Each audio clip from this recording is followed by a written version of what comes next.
for the masses. Headline edition, July 8, 1947. The Army Air Forces has announced that a flying disc has been found and is now in the possession of the Army. If the game is rigged, change the game. Game changer. I occasionally think how quickly our differences worldwide would vanish if we were facing an alien threat from outside this world. This is Fade to Black with your host, Jimmy Church, on the Game Changer Radio Network and KGRA, the Global Radio Alliance. I need your help to get to the year 1985. You're listening to Fade to Black with Jimmy Church on the Game Changer Network.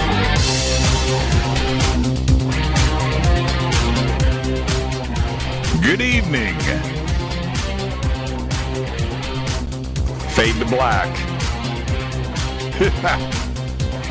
Bespoke radio for the masses. Yeah, man. Today is Monday, December 30th, 2019. 364 days into the new year. Only one day left.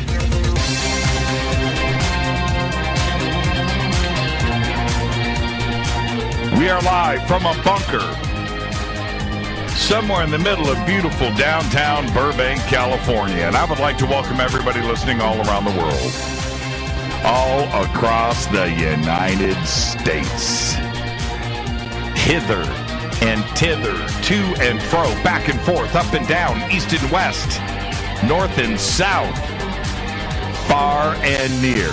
This is Fade to Black for KJCR, the Game Changer Network, and KGRA, the Planet. I'm your host, Jimmy Church. What is cracking, everybody? How you doing? We made it. Yeah, man. Tonight is our last show for 2019. Pretty amazing. That's right. And tonight, very special guest, Billy Carson is here. That's right. What a way to wrap the year, Billy Carson. We're going to be talking about Hermetisism, the creation story. That's what we're going to do tonight. Maybe we'll squeeze in some phone calls from all of you, too, as well. Follow me on Twitter, at JChurchRadio. That's where all the action is, at JChurchRadio. Hashtag F2B is the sandbox right there on Twitter. You can join the conversation there. Any questions or comments for me tonight? Hashtag F2BQ. Hello to everybody in the chat room over on Spreaker. And, you know, it's the last show of the year. Let me jump over here. Hello, everyone. Okay, so I got it in. See, I'm paying attention. Got that in. We have our chat room over at KGRA, the Planet, as well. And here we are. It's our last show of the year. You know, when I do the countdown, and I'll be doing it this Thursday with Danny and Brinkley, what's interesting about that, look who's calling. And hold on. Hey, Billy, I'm live on the air, man, and you're going to be on with us in 25 minutes, so be ready to go. And everybody's listening to you. You're on speaker right now. Okay, say hi to everybody. I'm looking forward to it. What's up, everybody? All right, man. Happy New Year. Happy New Year. We'll see you in 25 minutes. I had to pick up. It's Billy. What's he doing calling now? Oh, man. You got to love it, man. It's live radio.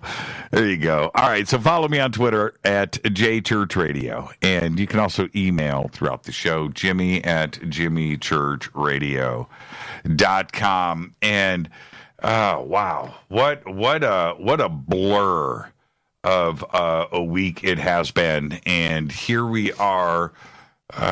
Monday night, our last show of the year, Billy Carson. Tomorrow, of course, is New Year's Eve, and we're having a little dinner party. So we got the madness of prepping for that and a show in the middle of all of it. So, but tomorrow night we'll be gathering with friends and family, and I hope that all of you are doing the same. And whatever it is that you want to do on New Year's Eve, do it, have a good time, and just don't get arrested, okay? And so that's our evening tomorrow night. I do want to, I got to make a comment. Last night I was on Coast, and we'll talk about that in a minute. But last Thursday was our Fade to Black company holiday party at the Rainbow Bar and Grill. And it was raining and cold and, snow across the country, and so many people were flying in and driving in. And I was a bit nervous. I was like, man, with the weather the way it is and everything that's going down right now, I would blow out this party. Well, it turned out to be the exact opposite. It was packed.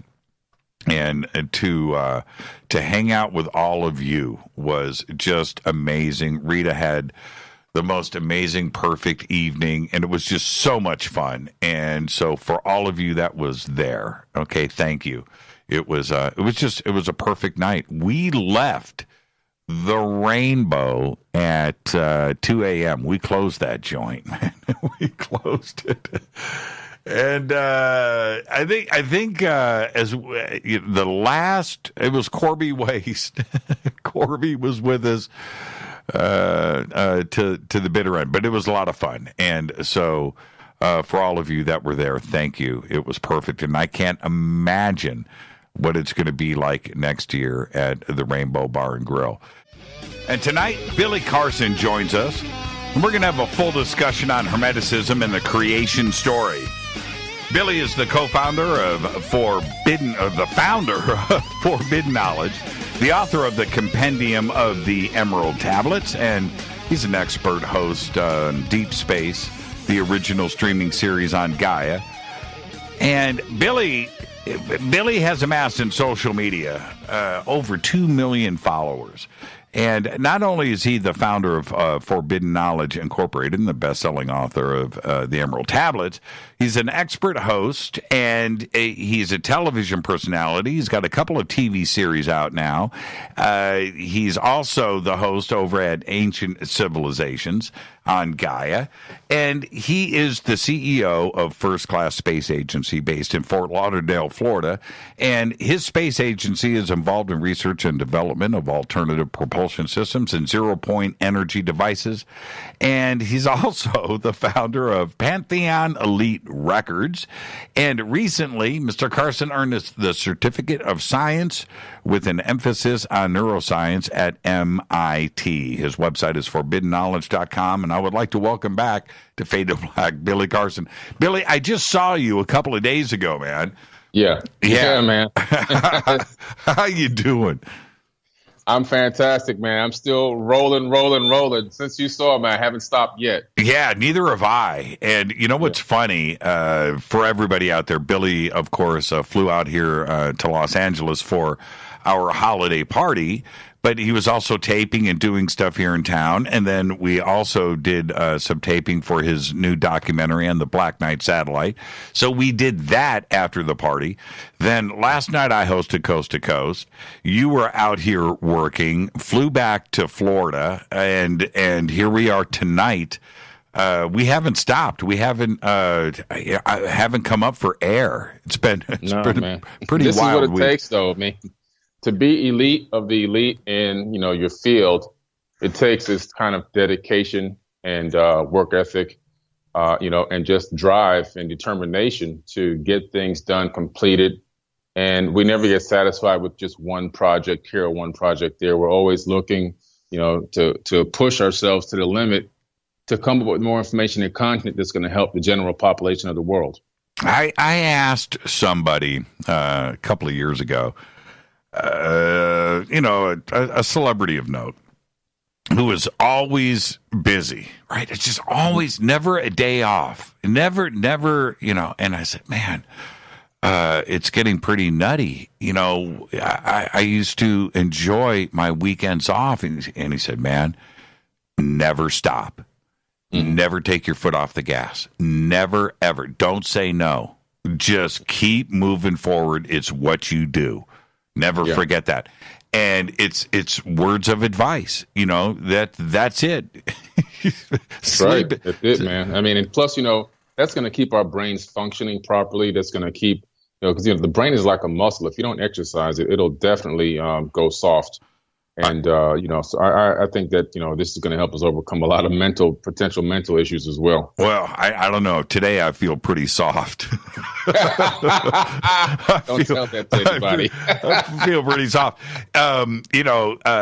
Last night I got home from Coast and I knew what was going on today. Not only this broadcast, but we have a big our dinner party that we do every single year on New Year's Eve, and that's happening tomorrow.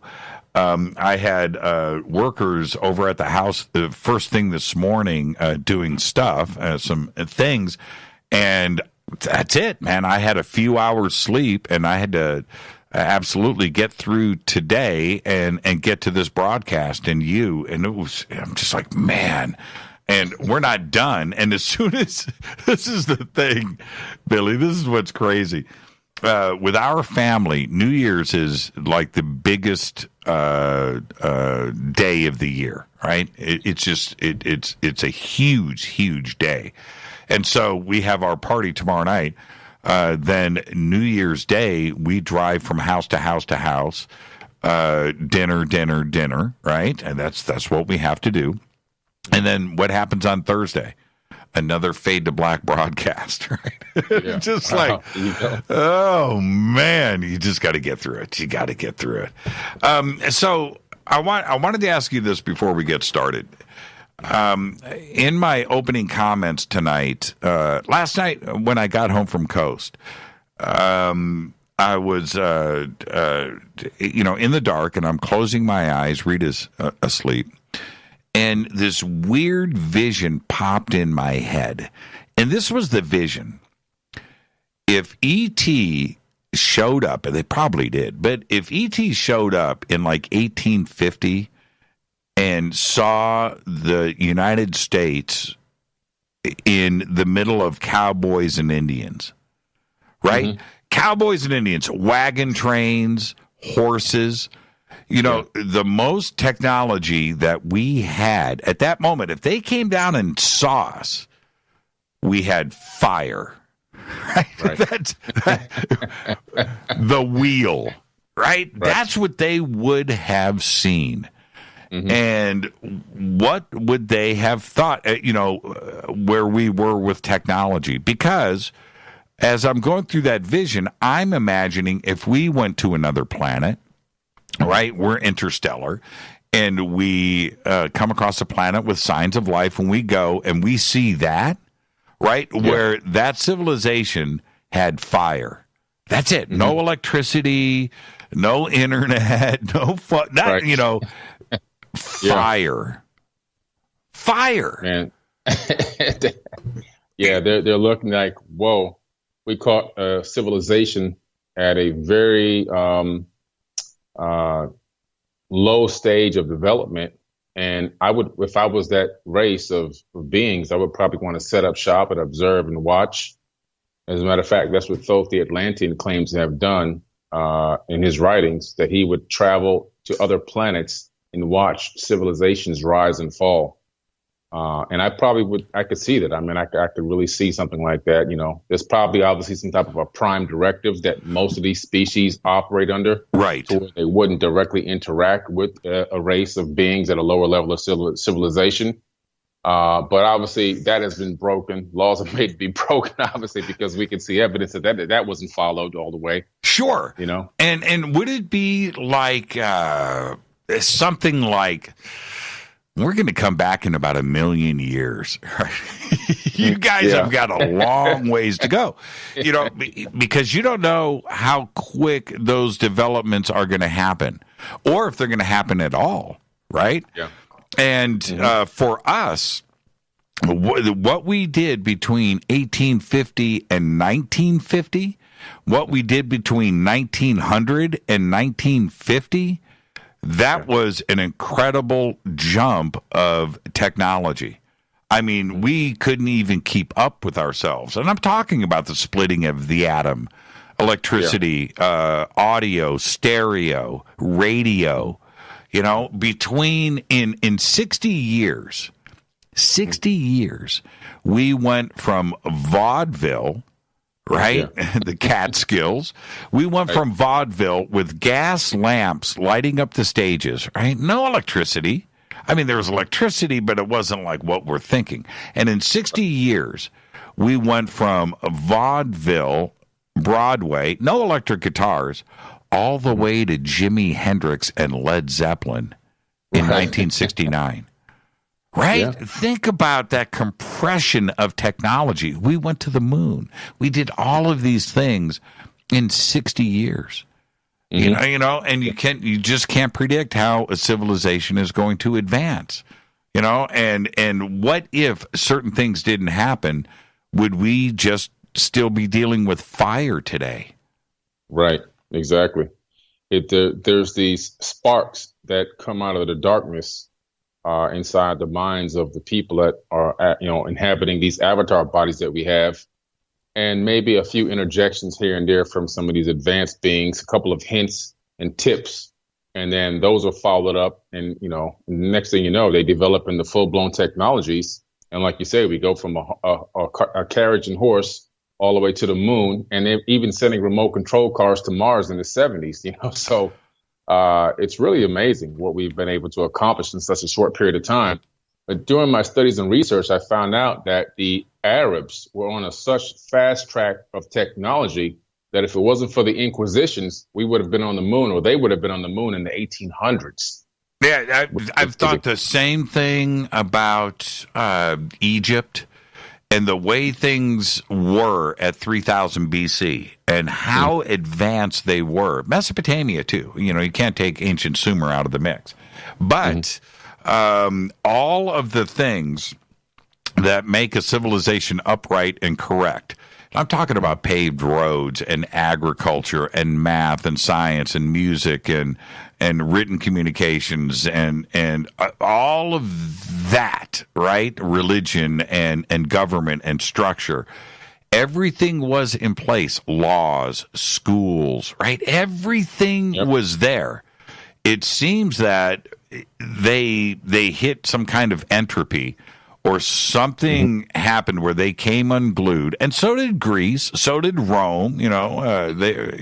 Egypt and Mesopotamia weren't the only two countries to do this, but that ungluing stopped the progress where they should have had computers at 1000 BC.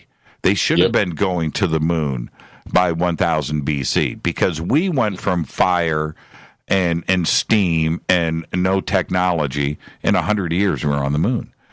Right. And Egypt was right there. And I'm not taking anything away from those that created it, but one has to ask, what was the inspiration for all of this advancement? Was it embedded in the DNA? Was it from a race that was off planet that observed us in 1850 and said, you know what, I think they're ready to go, right? Let's kick this off. We didn't know how we learned it, but the ideas came. Is that too far off of the mark to jump to that kind of conclusion? I think it's actually a combination of everything you said. I believe that it's a little bit of all of that. Some of it is some advanced beings watching us get to a specific level, realizing we're just on the precipice of moving into the next level technologically and giving us a little bit of a push, but also looking more into ancient records of the Book of Enoch, where you had the Watchers that came down and taught us different types of technologies and how to make jewelry and all these other different types of things. And then, so you're looking at ancient, you're looking at a little bit more maybe what you want to call close to modern, coming out of the Middle Ages and so forth, and trying to get us to this technological age. And then also, I think that in the ether of space-time itself, all information already exists, and the brain doesn't actually create consciousness, it downloads it. So I believe that individuals on the right frequency, when you say, I got a great idea or a great invention, I think people are downloading that information right from space-time, right directly into their bodies, and then have the capability of discerning it and then turning it into a physical logic in the third dimension. And you would have to, if you were a civilization all the way down to an individual, if this happens where you're getting this downloaded information, you can't know that it wasn't yours.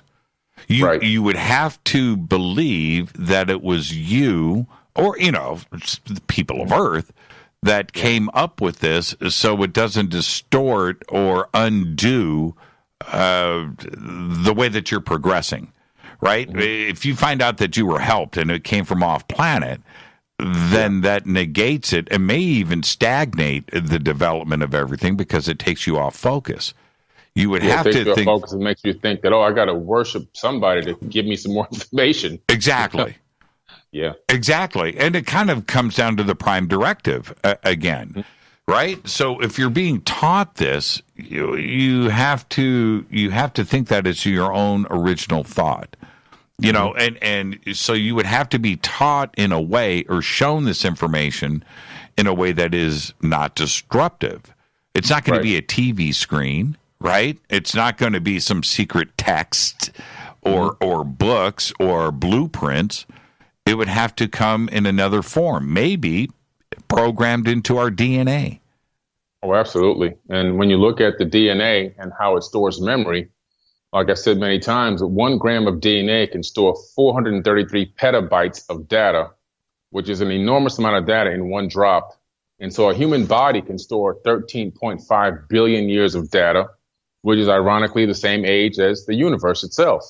So a human being is a gigantic storage USB hard drive with the capability of uploading and downloading data directly from the grid itself, the energy grid that surrounds all of us, and also directly from other people. So we're really, inhabiting some amazing biology. No wonder why a lot of these beings, these advanced beings, or we call them advanced, maybe they're really jealous of us because of these avatar bodies that we've been given and developed into, that we really haven't fully realized the true capability and power of these bodies that we're inhabiting right now when they're plugged into our light being. We have so many different things we can activate in here that gives us really a level of supreme power. But we just have taken it for granted or have been disconnected from it or don't believe it enough. And so we've kind of suppressed our own selves from accessing our own power. What would happen to civilization today if E.T. came and made contact with us and then dropped a bunch of bombshells? Like, we taught you guys how to start a fire, right? And then we left. And you know what? We kind of we gave Thomas Edison the idea for the telephone, right? We gave him the idea for the phonograph. We gave the Wright brothers would we freak out with that if that was dropped on us?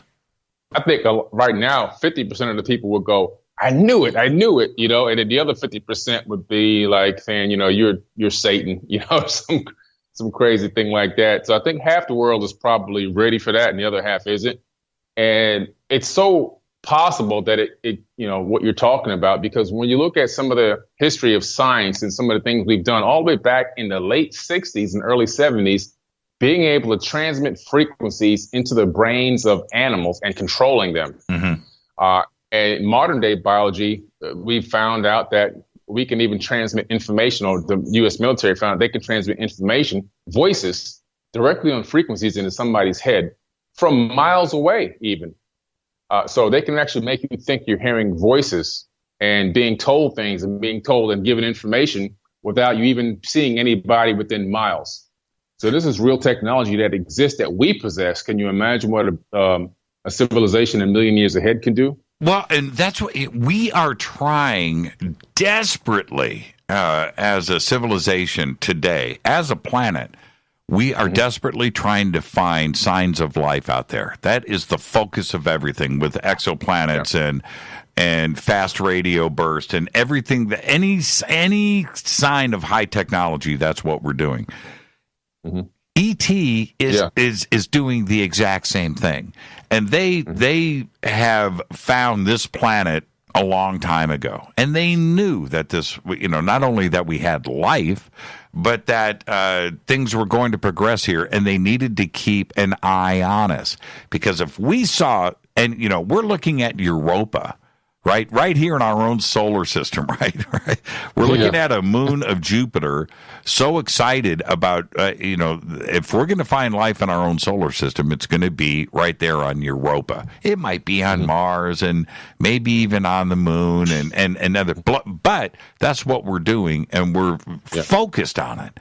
Well, E.T. definitely found out about Earth a long time ago, because everything is alive here.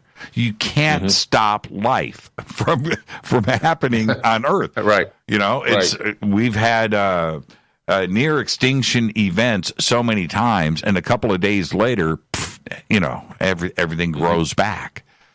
Right? Yeah. And we've sent out so much data from all the way going back to the late 1800s, all the way until now, from radio signals and TV shows and different types of frequencies, experiments, nuclear explosions. All of those create frequencies that that travel into space at the speed of light, and and don't stop moving. And those signals undoubtedly have been picked up by other species and races throughout the galaxy.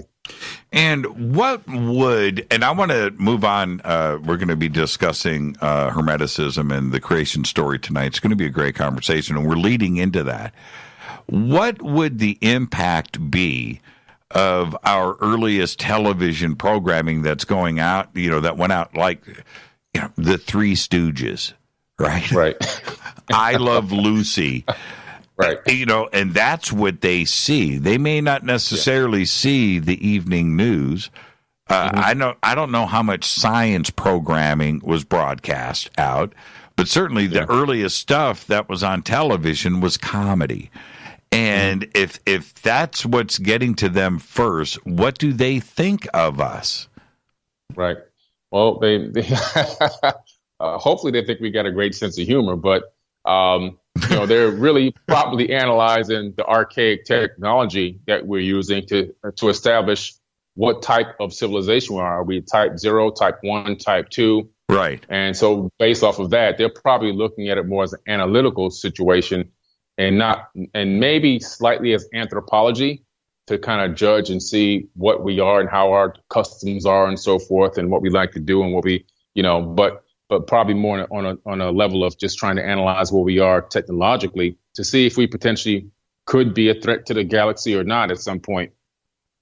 When we're going to be discussing Hermeticism after the break, but if we look at the history of Hermeticism, what it says to me is that at one point, 3,000, 4,000 years ago, 3,000, 2,000 years ago, we started to have the same advancements that we are having today, where Hermeticism was creating scientific thought outside of the box in a very intelligent, if you and I sat down with a Hermeticist from 1000 AD, we would have a very intellectual talk, right? Yep. That's right. And you think about the rest of the world, in ancient Rome, right, at 400 BC, we're talking about mud huts. Right. Yeah. Right? I know. Right? That's crazy. But down in Alexandria in Egypt, they had it going on. It's like this two things happening. Paradigms. Yeah, two different, because 1,000 years before the mud huts of Rome, 1,000 years before Greece is established, we had Hermeticism and thought and enlightenment going down in Alexandria, didn't we?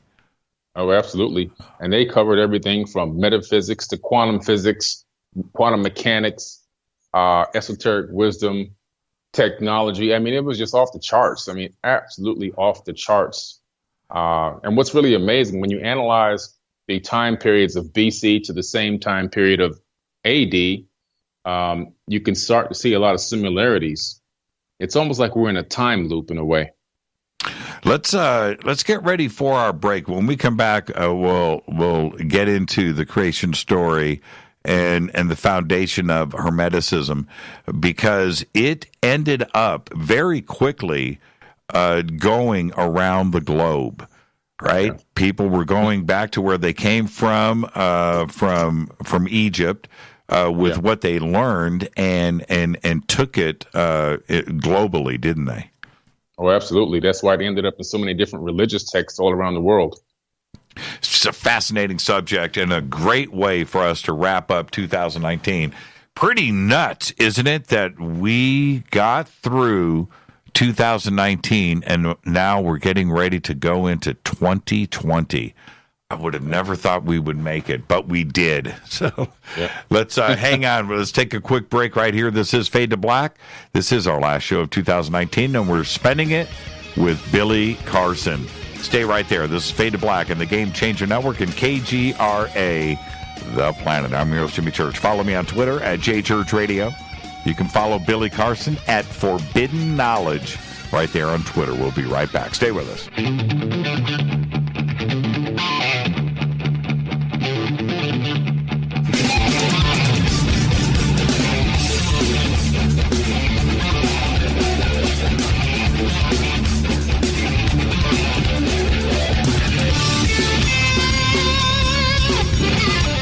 All right, welcome back. Our guest tonight, last show of the year, 2019. Billy Carson is with us. And before we get into Hermeticism, Billy, I have to bring up 2019, you know, the year that was. We've got 1 day left. It's 364 days into this year. And you look back at 2019, are you surprised that we didn't have I think most of us expected like disclosure to kick off in 2019, and it felt like it wanted to. Right? It felt like we were right there, but it didn't happen. Were you surprised by that? And what do you expect in 2020? Yeah, I wasn't really surprised by it. A lot of people are pushing that it's going to come out, and every week they have another excuse why it didn't happen. And I really do think that we are the disclosure, and that the only form of disclosure we're going to get probably between now up to 2025 is going to be whatever disclosure that we meaning the conscious community, people that are truth seekers, ufologists, researchers, field researchers, whatever we bring to the table to the general population that they can research and look up for themselves is going to be a type of a disclosure. I think they're almost kind of using us as a warm-up process, because I really do believe that this new rover headed to Mars for 2020 is going to be the rover that announces or finds, or quote unquote, that we don't even know it's there, but finds life on Mars and comes back and says, hey guys, we've got an official announcement now by all the governments in the world. We discovered alien life, and that alien life is a bacteria that we found on Mars. And I think that's going to be the first announcement between 2020 and 2025, that an official announcement of alien bacteria will be announced. But that will start the process warming us up for another 10 to 15 years into understanding that there was an ancient civilization in our solar system. And I agree with you. And I feel that disclosure is going to happen from science. It's not going to happen from ufology. We have spoken about it. We've got all the video and evidence and contact that it's been constant, but it's never been enough. And that disclosure will end up happening through the science community, right? Is that what you're suggesting? Yeah, I believe so. Everything, no empire can persist forever. So this empire of this oligarchy that has the control of all the science and information, those people, they live and then they die.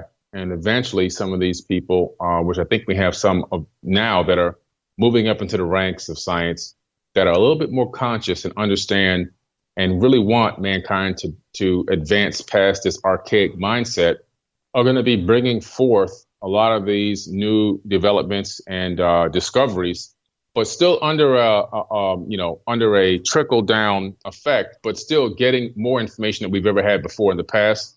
Just knowing, I think, even that alien bacteria can survive on another planet in our solar system is going to change a lot of the paradigm of people's minds and thought processes, and start to get us really warmed up to understand that there was truly an ancient civilization and maybe still is current life in our solar system as we speak.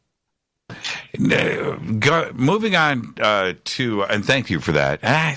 I'm so hopeful for 2020. And I just know the other day, I didn't talk about it tonight. I'll cover this on Thursday. I need some more information. But it was announced this week that some scientists and theoretical physicists have confirmed entanglement on a chip. Entanglement on a chip. I'm talking about quantum computing. And they have tackled this. That's a huge Massive deal. That's beyond words. Yeah. And now that we have taken this kind of leap, and what's going to come from that, we're going to start to see the fruits of this in months. Right, it's not going to be years. It's going to be very, very quickly. And you take that computational power, and you are able to do the work of so many brains that would cover 1,000 years. We're going to do this in minutes. And absolutely, yeah. It's going to be. It's also going to open up something very interesting, which I was working on a white paper for the last 3 months, which is going to be a deep space communications array that operates off of quantum entanglement. And so what that means is within the next 15 to 20 years, there's no doubt that the general population will know about commercial privately owned vessels that are traveling out to Jupiter and Saturn rings and things like that. But then you have to send messages back to Earth in case there's a situation, just for continuous communication purposes and so forth. But that, even at the speed of light, could take a month to get it here and a month to get the message back. Where if you send out probes ahead of time that are quantum entangled with a crystal chipset on Earth that have then carry out these crystal chips, which are then entangled with the one here, and put them out into deep space, you only have to send a signal or the message to the nearest communications array satellite, which will then transmit your information directly back to the one at home base, bypassing the speed of light on a subspace frequency, because it'll be quantum entangled. So now information can travel instantaneously. Yeah, that's right. It has to happen that way. You can't depend on the speed of light. No. And one other development that came out in the news over the last week or so was the announcement of 100, maybe even 200, up to 1,000 stars have disappeared. Mm-hmm. Now, right now, if you unpack that, just unpack that for a second, and try to understand and comprehend what they are suggesting.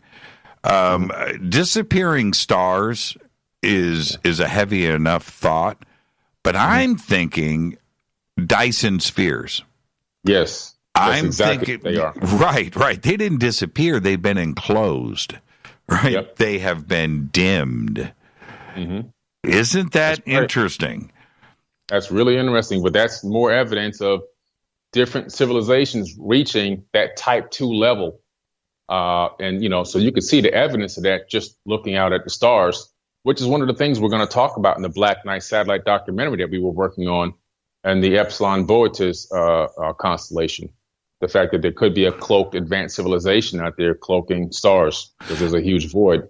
Yeah, and it was pretty fascinating when Tabitha's star broke into the news a couple of years ago, and it was so much fun and discussing this, but how physicists immediately jumped on, it's a megastructure, it's an alien megastructure, it's a Dyson sphere.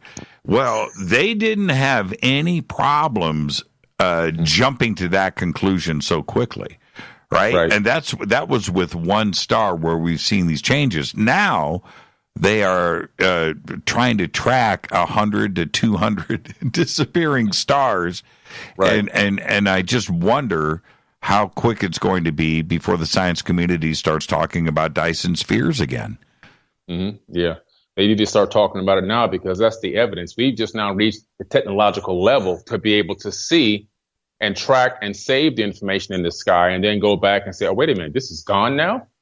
NGC 55123 was here yesterday, but now it's gone. That means that it's not gone. Obviously, somebody's utilized it for technological purposes. And so that's our fingerprint now of a type 2 civilization throughout the galaxy, even throughout the universe. Yeah, and with these disappearing stars by the hundreds, you would expect, if you stay with the scientific dogma of supernovas and stars shrinking, that we would be seeing these lighting up the sky as well. And we haven't seen that transition.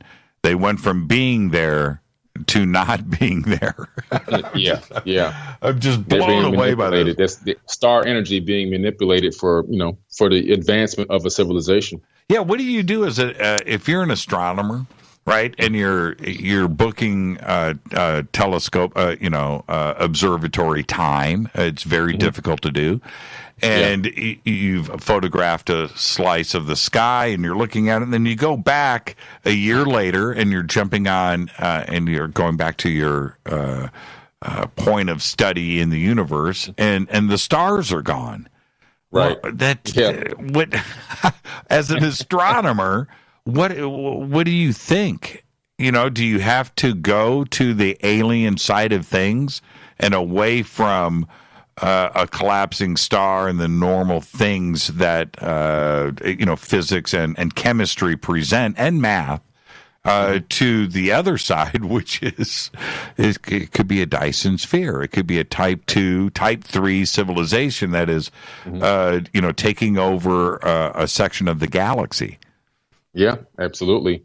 And I think if it happened to me, I'd be jumping for joy because I think I just made one of the most incredible discoveries. Of course, in mainstream, they're kind of programmed to say, well, it's not aliens. It's got to be some other, situation. But when you look at it and you go, wow, these stars are literally disappearing. We know what a white dwarf is. We know what a supernova is. We don't see any of those. We don't know what a quasar is. We don't see a quasar. Where did they go? Is there another way that a star can run out of fuel and disappear without, going through those other processes? We haven't been able to detect that yet. So my first thought would be it must be an advanced civilization. Yeah, taking advantage of the energy. That would have to be it, trying to harness that power so they can progress. That's it, because we're going to do the same thing.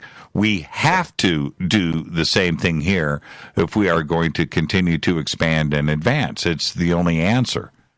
Yeah, and if we can find a way to stabilize our star, because we only have about 5 billion years left on this star, it's about halfway through its life, kind of like me. So if we can stabilize it, if we can stop the shrinking of the telomeres in the star, like in human beings, we can stabilize it at center and keep it going for even longer. Maybe there's a way technologically to even do that. What's fascinating about this conversation, getting back to Hermeticism, the conversation that we're having now, these were the types of visionary conversations that were going down 3,000 years ago. And what I find so fascinating about that is the education system is going to say, Hermeticism paralleled with Christianity, and it was the same conversations that were going on, and it happened at the same time. It happened at year 0. It happened at 100 AD, and that's all it is. Nothing to see here. And that's the opposite of what is true, right? Hermeticism goes back into the ancient times of Egypt. Oh yeah, absolutely. The evidence of that is can be found in the actual the prints and drawings left behind that are still etched in stone pillars and floors of civilizations that are so ancient they predate the Bible by tens of thousands of years. And these have been found all over the planet. I'm talking about sacred geometry, the flower of life, the seed of life. All these things point back to these same principles, which in those eras may have been called different principles. Hermetica is more of a Greek terminology. A lot of them could have been called the Kemetic principles, or even older principles and terminologies that we haven't heard yet. It's all the same, talking about the same thing, however, which is this process of understanding how the ether of space-time works, how it interacts with conscious thought, and how the combination of conscious thought and divine energy can create realities and people and things and everything else. So it's really amazing. When was Hermes Trismegistus first mentioned? That was around the 1st century. So what's really amazing, a lot of people don't know this, that the Bible was written between 100 AD to 900 AD. And the people that were writing down or copying over information from older texts into other scripture, then putting them and hiding them in little caves and so forth, were followers of Hermes. So the Hermes, the Phoenicians and the followers of Hermes are the people that actually wrote the biblical text or copied over biblical texts from more ancient texts in small pieces which were then later discovered, and put together. But the Hermetic principles and so forth really go back thousands of years before, before Christianity or anything else. But according to like the Corpus Hermeticum and things like that, around the 1st century is when a lot of that stuff started really making its way around again for I think the 2nd or 3rd time, and then became put into mainstream media or mainstream teachings. And this was a 1st century teaching, but I think it predates that by thousands of years. I'm talking about tens of thousands. And with Corpus, and I want to get go before Corpus, but with Corpus, the focus was certainly on what God is or what God may be, and the advancement of the soul and the purification of the soul. And we understand, but was there an alchemical or a chemical or a scientific side to it as well? It was a lot of esoteric knowledge in there. Alchemically, I from what I grabbed from it was that alchemically it was the conversion of thought to create different realities, and becoming born again was one of them.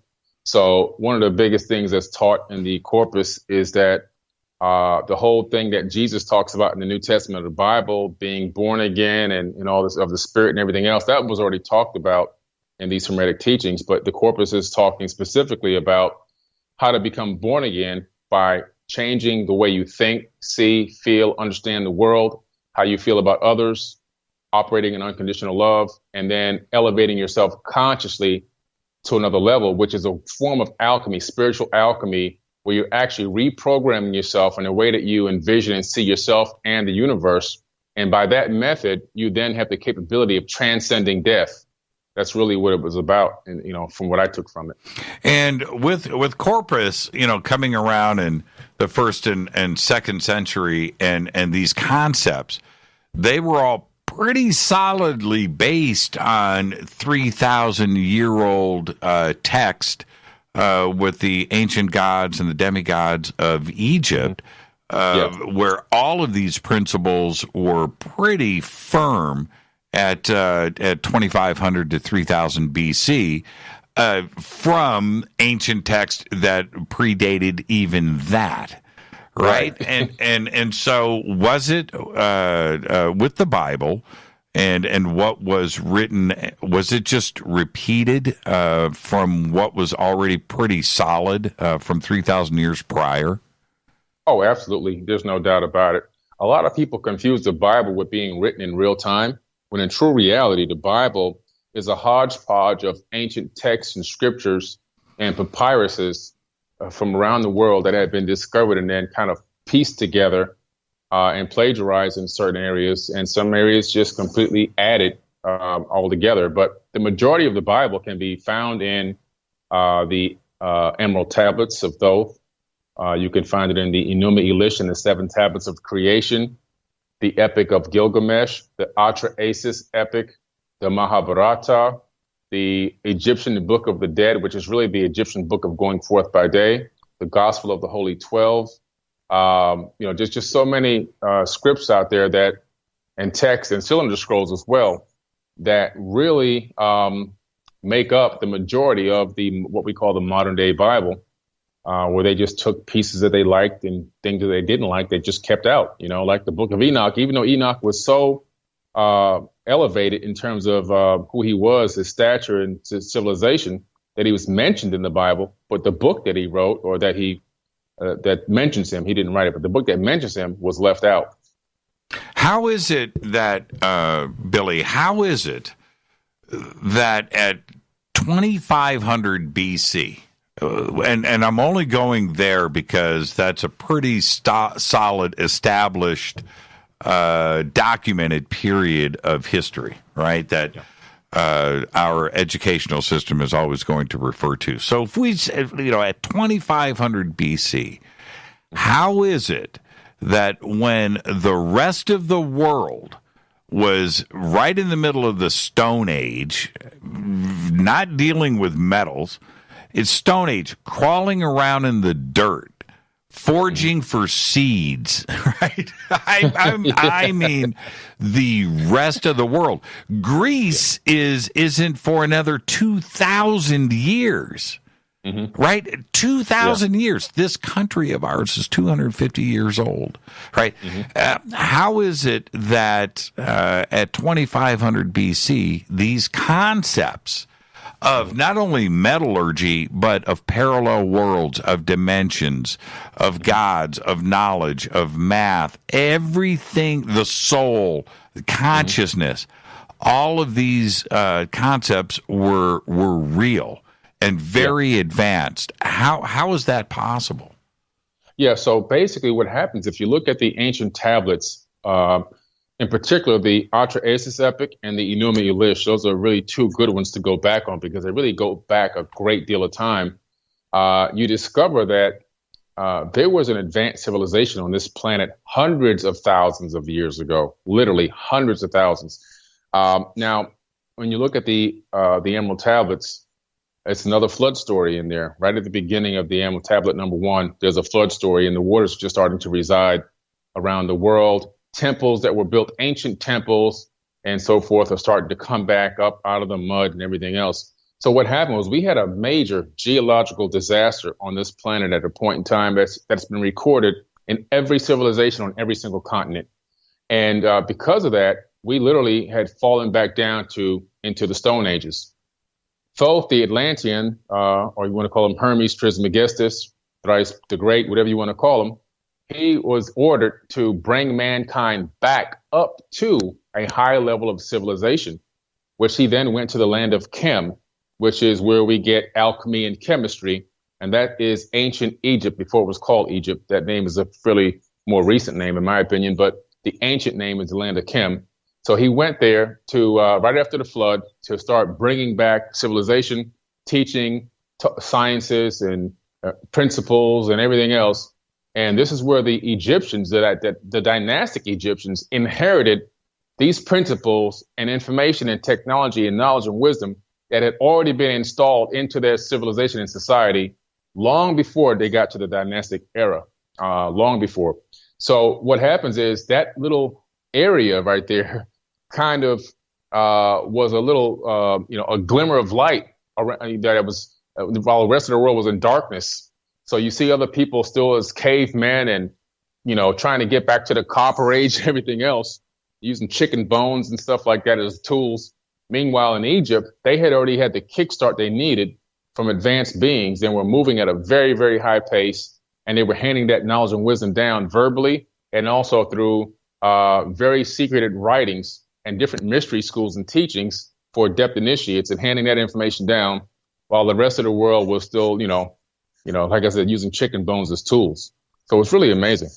The concept is a simple one, and it's not confusing, and I think that it's honest.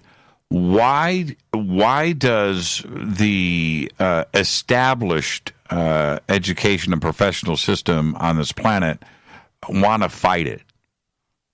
Oh, man, they want to fight it because if we if they gave us the information that is really our birthright and let us know truly where we came from and who we really are and how different the ancient past was, I think we would not allow them to control us with this institutionalized teaching system that they've developed with this fake history and fake content to keep us under control. They've got the system set up to keep us as psychological slaves now and keep us in a system where all of the sparks of light that do try to arise are easily squashed out, and they just can continue to control the people, shorten lifespans, and have us doing their bidding at their will, they being the elites, and allowing themselves to progress to the next level, wherever that is for their agenda. Meanwhile, we're living very short, fearful, stressful lives, and then the next generation arrives and the next generation. So they keep us oppressed, suppressed, and they keep our lifespan short so that we don't get too smart. Because I really do think that if people really truly understood what me and you know about the ancient past, I'm talking about the general population, religious systems would collapse in a day, and that's a multi-trillion-dollar industry. Just in America alone, the religious system makes more money than all of the tech companies in Silicon Valley in 1 year combined. So the other day, we're going to take a break right here. The other day, I was listening to a couple of scholars of note discuss this subject. And one of them, and they were laughing, one of them said, it's fascinating how people now jump on the internet and get into every conspiracy theory about lost history, ancient civilizations, and how we got here, and how the governments and the elites are controlling our minds through the media, and how they get sucked into all of this crazy. And I'm thinking to myself, you just contradicted yourself. Yep. You just contradicted. Did you even hear the words coming out of your mouth? You contradicted yourself. Let's take a break right here. Let's do it. This is Fade to Black. I am your host, Jimmy Church. Our guest tonight on our last show of the year is Billy Carson. And we're discussing everything tonight. When we come back, we're going to get into the creation story. It's going to be a great conversation. Stay right there. It's Fade to Black on the Game Changer Network and KGRA The Planet. I'm your host, Jimmy Church. Stay with us. We'll be right back.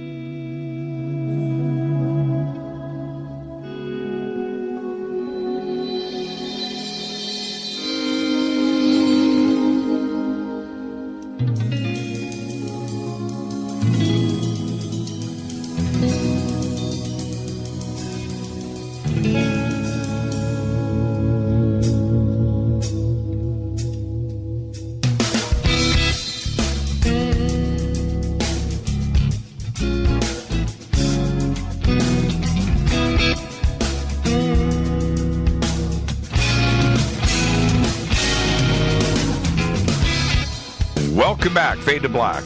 I am your host, Jimmy Church. Our guest tonight, Billy Carson.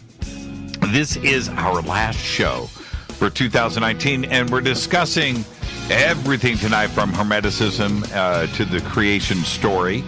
And Billy, jumping into it when we're something as broad as the creation story, and we have creation myths, and we have so many different versions of that. And of course we have, and it's like infinite, right? It just goes on and on. We have the creation in the Bible and that version. So when we're dealing with something in the context of the creation story, what are we talking about? Well, we're really talking about the actual creation of the divine energy, or the manipulation of the divine energy in the universe, and how it was used based on frequency and conscious thought to start to begin to create the most simplest of life forms, and then develop into more advanced life forms and beings, and then an injection of consciousness into those avatar bodies, or those new living beings. And life is emanating at all times, at all points in space-time, through the vesica piscis, which is an intersection of the, where the circles intersect at the seed of life and the flower of life and so forth. Well, let's start. It really goes back to that level. Yeah, let's start at the beginning. Where do we start? Well, we start where, creation according to Hermes. In the beginning, Nous, N-O-U-S, which is now we call God, created a second Nous, who becomes a craftsman and creates the world. And then Nous too creates 7 powers in 7 spheres around what will become the earth. And the spheres have control over what will be the earth. So now this is this is like an allegory, but they're really talking about the spheres encircling each other. So one sphere in the center, then encircled by 6 spheres, intersecting, creating 7 spheres. And that now total, when you look at it from a drawing standpoint, creates the seed of life. And that exact format is what we now see in mitosis when you're looking at cell division, in human beings and even other animals. So basically, they're talking about a conscious entity, which the author Hermes is calling this God entity, this divine energy, is manipulating this and creating these spheres. And these spheres move into the creation of everything that we now know in the universe. And what's very interesting is those same exact spheres that are mentioned in the Hermetic principles in the beginning creation story are the same exact 7 spheres that are identical to if you cross-cut a slice of DNA and look at it under an electron microscope, you're going to see that exact same imprint of the seed of life in your DNA. So this is really amazing stuff. Now, that intelligent, conscious God, was this happening throughout the universe?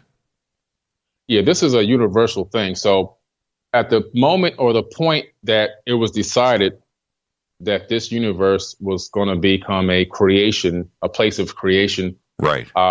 Creation began and started everywhere. It didn't just happen over here or over there. Creation is happening all the time. There was a scientist that took a flask and he sterilized this flask with heat, and then he vacuumed it and he sealed it. And then he put it down and he came back a couple of days later and he decided to check out the inside of that flask. He wanted to see what would happen in there. And when he looked under the electron microscope, he discovered that there were fully formed life forms inside this flask at a microscopic level, but they were all fully formed life forms in there. And so what that means is life is emanating into this third dimension at all places, at all points in space-time. You'll never know how many different species and animals there are. You'll only know which ones go extinct on this planet, but you'll never know how many because they're always coming into full creation at all times. Life always happens. That's right. In the Taoist creation story, they describe much the same thing. The way gave birth to unity. Unity gave birth to duality. Duality gives birth to Trinity. Trinity gives birth to everything else. Right? It's describing the exact same thing, isn't it? Yep, absolutely. And these stories, you'll see they permeate around the entire planet through all civilizations. They all are saying the same thing. They all go back, if you listen to the ancient sages and so forth, that we're living in a creation and that this creation is basically created from conscious thought.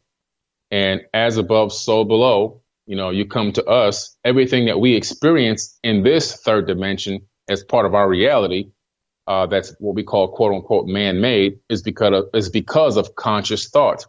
So the same way that this universe and life was created and formed is the same exact way that we are creating even the devices that we're using right now to speak to each other. First, this computer that I'm talking to you on was thought about inside of somebody's mind, what is a thought? A thought is a wave of electromagnetic frequency, and that is a light wave. So every single thought that we think is actually a wave of light, a light wave frequency that we can't see with the naked eye, but it is light. And that then frequency generates something on the consciousness platform, which is the concept of what the computer would look like, what shape it would be and everything else. And then it's taken into a 2-dimensional platform where it's drawn on a piece of paper or maybe taken into another type of way that you design it on a CAD design or whatever. And then from there, it's then moved into a 3rd-dimensional platform through an engineer. So an engineer takes that 2-dimensional concept that was first only a wave of light and converts that into a 3rd-dimensional physical object that we can touch. So we manifest things into reality on a consistent basis, 24 hours a day, 7 days a week, using the same exact system, as above, so below, as the creator of the universe, through light thought, through electromagnetic waves and frequencies that then convert divine energy into physical matter. When we look at the single celled and the complex organisms that anthropologists and historians are going to tell us, took a couple of billion years to develop on this planet. But at some point, conscious thought comes into play into these complex organisms, whether it's through some type of brain, but the development is happening through the amino acids, RNA, and DNA. And Correct. Now conscious thought comes into play, or is it always there? Right? I mean, I believe it's always there. Yeah, I think the energy is always here. I think there's a consistent stream of this energy, this life force energy, on at all points in space time, at all times. It's nonstop. Well, we know that if you look at a dog is an intelligent creature, smart, right? Very smart. Yeah. But understanding the concepts of what we're talking about right now, I'm not so sure that a dog even cares, right? Right. Right. Right? But it's certainly a conscious, sentient being. Now, if we back up off of that and we look at something like earthworms, right? Is there a conscious thought that is happening there with the more simple life forms? Right. When you look at the simple life forms, and a lot of them appear to not even be, have brains, then you got to look at it on a cellular level, because each cell is an entire universe. Right. And each cell has its own process of doing everything that the entire body can do, of whatever it's part of. And we've proven that with stem cell technology now. One cell can become anything in the human body. And so if you're looking at a worm, for example, one cell in that worm has DNA, RNA. It can store information in memory. So that particular worm could be accessing information directly from DNA, epigenetic type memory storage system, and utilizing that as a form of consciousness, maybe not in a way that we can understand or we can process, but in a way that obviously it can and continue to persist for literally millions of years in that format. So everybody has its own level of consciousness and understanding of life from its own perspective. And I think that's really what's going on with this whole experiment of this universe. I really do believe that there's this conscious entity that has split itself up into Googles of entities or streams of frequencies that have tapped into all of these different life forms so that they can experience what it's like to be in the third dimension, everything from an earthworm all the way to a sentient human being and to a sentient hominid on another planet, to some type of sea life, even a blade of grass, just so that they can collect data and information and experience this realm that's been created for what it is, to gain perspective and insight and everything else. The concept of what you are made up of, I'm talking about Billy Carson. You are made up of the exact same stardust that I am, right? You've got one dead star in your left hand and atoms from another dead star in your right. This basic concept is not exclusive to the planet Earth. This is everywhere in the universe. That's the only way to look at it, because if you accept that you and I are made of stardust, and so are our pets and the cars that we drive, right? It's all the same atoms. Then it's the same principles throughout the universe on every planet and every star system. Yep, absolutely, no doubt. I mean, all atoms in the entire third dimension are all recycled atoms. So at this particular moment in space-time, the atoms have reformulated into my avatar body and your avatar body. And what I am is I'm a pile of atoms trying to understand what another pile of atoms is thinking and perceiving and knowing and everything else. We're just piles of atoms, from that, if you want to take a look at it from that perspective. But this creation story from the Hermetic principles is really outstanding, because no matter where you look, even in the Kabbalion, it says the principle of truth are 7. Those are the 7 spheres again.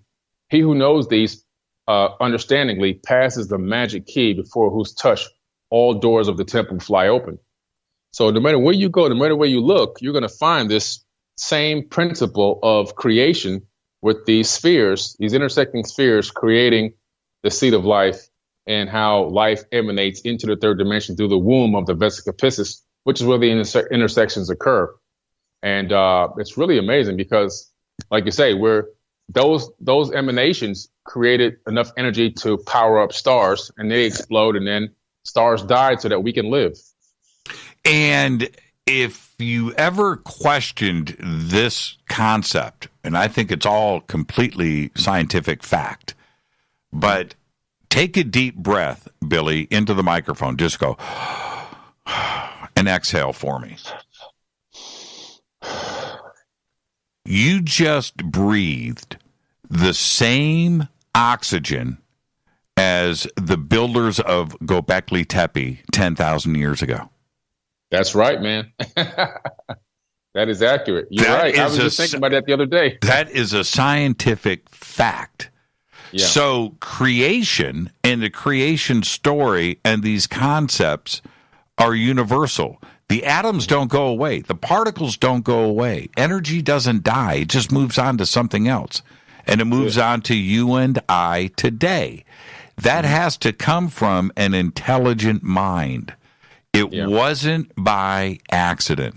Therefore, the creation story is it's as solid as any other science out there. Oh, absolutely. And we've recreated the same method used to move atoms and energy from place to place to reformulate new objects. We've already recreated a system like that in the lab through nanotechnology. Okay. If you look at nanotechnology, we now have the ability, even if you look it up, to create nanotechnology that can move and reform themselves into different types of robotic structures and even small construction surfaces and things like that. So that is the same technique consciously, if you really analyze what atoms are doing, that we're going through, but we've now taken it to a technological level that we can perceive and utilize and manipulate through nanotech. There's actual full-blown nanotech bots being worked on right now that if you blow off the arm, another one will reformulate itself through this, these nanobots, these nanotechnology chips or whatever they are. So we're looking at a situation where, again, as above, so below, we keep replicating what's in our DNA through our technology. We've even replicated reincarnation through video games. You get 5 lives in a video game. If you don't learn your lesson, you get killed, and you got to come back and do it again until you learn your lessons. It's the same thing in a video game. We just keep replicating what's already stored in our bodies. When will we understand how we go from the atoms that constitute a rock or mud, right, or straw, doesn't matter, into consciousness being instilled into the very same atoms that make us, but also make rocks or a car tire? There's a transition that happens there. When is science going to understand where consciousness comes from? Thought, individuality, humor, comedy. Yeah. I think we're going to have to get to the point where we understand there's levels of consciousness, first of all. There's levels of consciousness inside of even a rock, believe it or not. Some people think a rock is just an inanimate object, that it's not capable of consciousness. But just as the earthworm is probably conscious through its individual cells that communicate with each other, a rock can be conscious through its individual atoms that are communicating with each other. And not on a level that we could perceive as level consciousness, but there's a certain level of consciousness in every single subatomic particle and every particle, because we've proven that with the double slit experiment. once you look at an electron passing through a slit inside the experiment, it then changes and decides to do something else. It decides to become solid matter. But when you're not looking, it's just a wave. So you see that there's consciousness at the very smallest level in a single particle. So what we have to do is we have to understand what then takes us from that single particle intelligence to an intelligence of multiple, billions of particles or trillions of particles that then come together and combine to create a sentient consciousness, which we don't really create. What happens is we literally download that information. So scientists discovered a nerve that wraps around the brain, and it kind of resembles the thorn of crowns that Christ wore, believe it or not. So they discovered that this particular nerve that wraps around the inside of the skull is the main part of like the encapsulation of what we consider to be sentient consciousness. And I think that with the magnetite crystals in the brain, combined with that nerve, and now you have the stream of consciousness that's already coming through, but each individual brain is set up to a particular frequency, almost like, you call somebody on a cell phone, you type in the phone number. We're all using the similar frequency, but that one digit difference allows me to connect to Jimmy Church and not somebody else. And I think that's the way that the universe is working. This stream of knowledge and consciousness is coming through at all times. And then our bodies and our DNA combined with the magnetite crystals in that nerve in our brain then encapsulate a frequency and downloads a particular version of that consciousness, that divine energy, and we animate the avatar body through that. So what you are suggesting, and it would have to be this way, that consciousness is math. Absolutely. The whole universe is nothing but a mathematical equation, a divine equation, but definitely based off of pure mathematics. Would a theoretical physicist, writing out those equations, eventually be able to? Whoa! Yeah, I'm here. Okay, wow, that was loud. Eventually, we would be able to see this in equations. Complex, yes. Long, huge numbers and symbols, yes. But would we eventually be able to see consciousness in an equation? That's a very good question. I think that they're working on that now, because one of the biggest pieces of technology that are being worked on for the future is teleportation. That's going to be a futuristic mode of transport. And right now we've been able to teleport molecules. We used to just do single particles. Now we've moved to molecules, and we just transported some molecules to the ISS, to the International Space Station, about a year ago, or whatever it was. So now what's stopping us from transporting a biological entity is a couple of things. First was storage space. Now we've just recently overcome that, now that we have DNA hard drives, because we now know that something the size of our cell phone can now store Googles and gigabytes and petabytes, if you want to call them, of information. Mm-hmm. So now we can store the location and the spin rate of every single atom in a person's body. So that takes care of that situation. Now, the other part of it is when we do this teleportation, will the consciousness transfer with the body? And so that's probably going to be some mad scientist experiments going on in some deep underground bunker where they see how you come out on the other end if you're still conscious. Right. Right. Well, and if it is math, which it would have to be if we're dealing with particles and atoms, and it's just simple math. But if that's the case, then I would think that quantum computing and the ability to do these calculations that right now, with our technology that we have today, takes forever to do. And because these numbers would be very complex and they would be huge.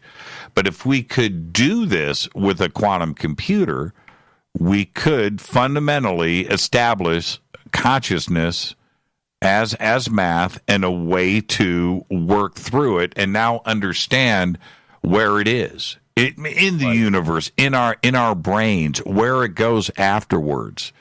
Yeah, exactly. That would be an amazing feat. Now, one thing has happened in Russia. They did transfer a monkey's consciousness into a computer. That's really amazing. I didn't hear about this. Yeah, they transferred the monkey's consciousness into a computer.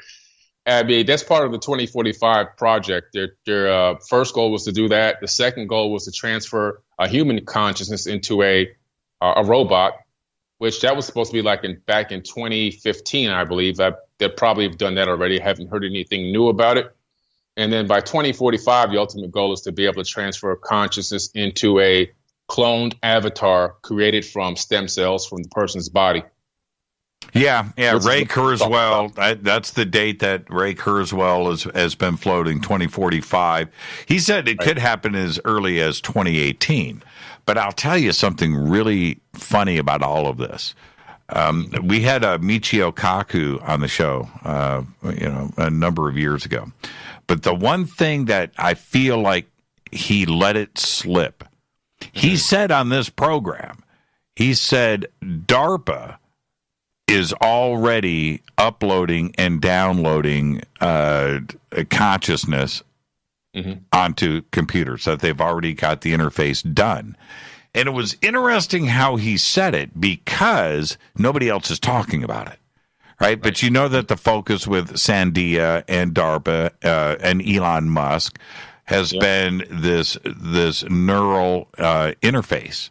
And that is the ultimate step for mankind and for science, is to get this. But Michio 5 years ago was like, come on, they're already doing it. Yeah. I wrote about it in my book. The DARPA is called the Avatar Project. So it's in my book, Compendium of the Emerald Tablets. They literally have the capability, DARPA, I think, joint venture Boston Dynamics, they have the capability of transferring a soldier's consciousness into a field robot now. And so that the soldier who's probably in an underground bunker halfway around the world, if the robot's killed, the symbiotic link just breaks and the soldier gets up. But obviously there's no death, no real death there. So this is something amazing. Well, that would be immortality by definition. That's what Thoth did. That's how he lives. That's right. He transfers his consciousness into different avatar bodies, and he walks amongst men, but unlike a man. Fascinating. Let's take our break right here. This is Fade to Black, our last show for 2019. Our guest, Billy Carson, talking about the creation story, Hermeticism, all of it tonight on Fade to Black on the Game Changer Network and KGRA, The Planet. I'm your host, Jimmy Church. We'll be right back.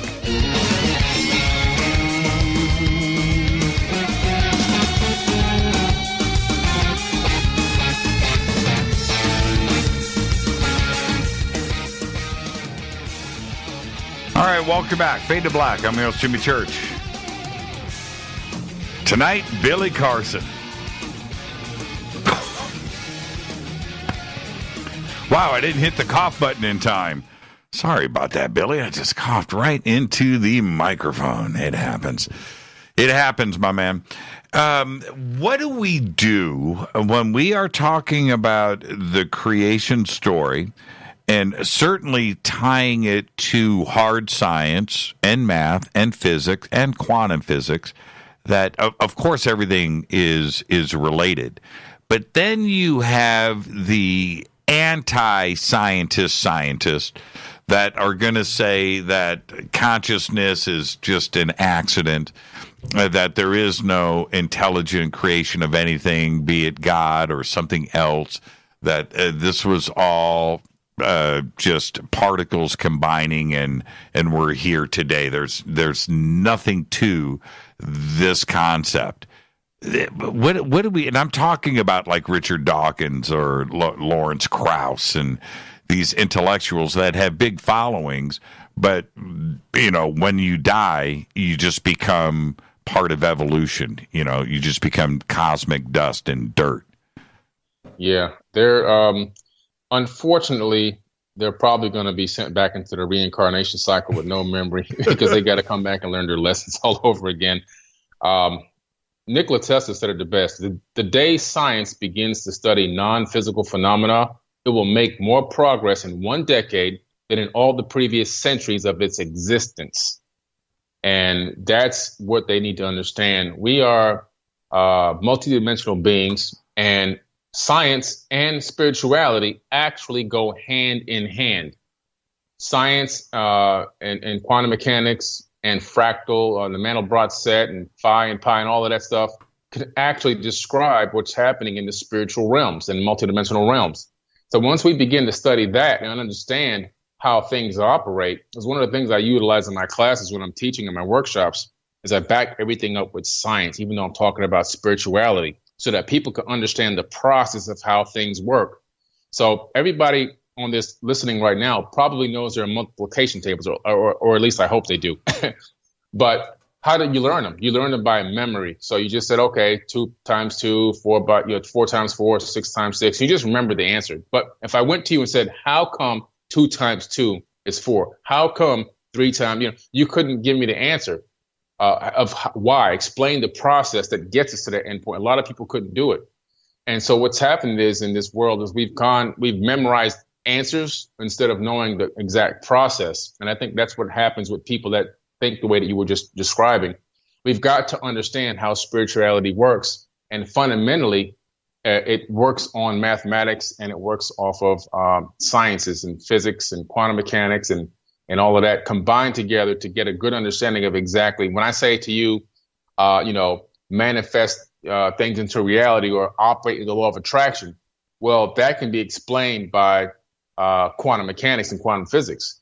But if you don't know that and know how it operates, how it functions, then you can't really understand what I'm saying to you when I say utilize the law of attraction or how to manifest something, because you can't make the link. And I think that making the link between science and spirituality is really the key to unlocking the door to the entire universe and expanding our consciousness to the next level.